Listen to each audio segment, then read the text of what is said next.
It gets even kind of interesting when a person begins to consider something like the abomination of desolation. This was a great confusion to me for many years. I used to wonder to myself, what could this event be?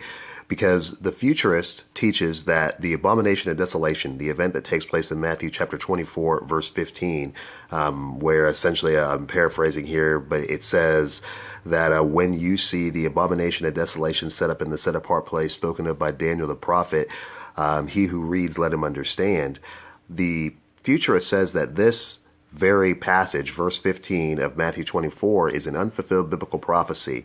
The requirement for this prophecy to be fulfilled is that a temple must be built. You see, the futurist looks and sees there is no temple in Israel today.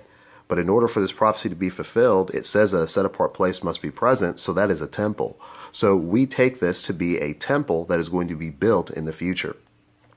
The problem is that if an individual backs up to verse 1 of the very same chapter, it introduces itself, or the first verse of the Matthew 24 says something roughly along the ways of, as he was walking away from the set apart place, him being Jesus, his disciples came up to him to show him the buildings of the set apart place.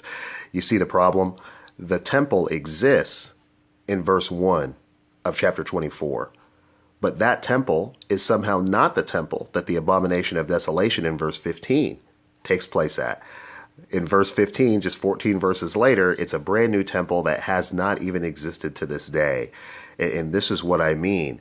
These are impossible conclusions to come to if an individual is just reading the text for what it says.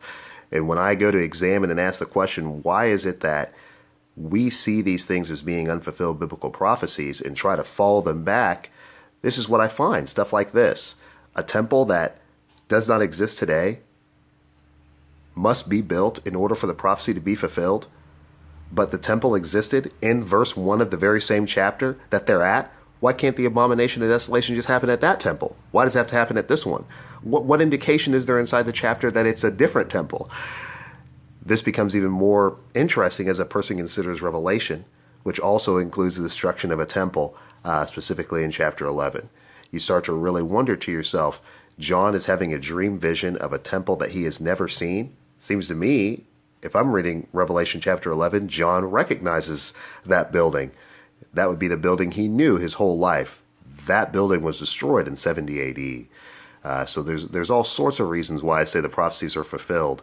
But there again, that's one of the more direct ones, the abomination of desolation.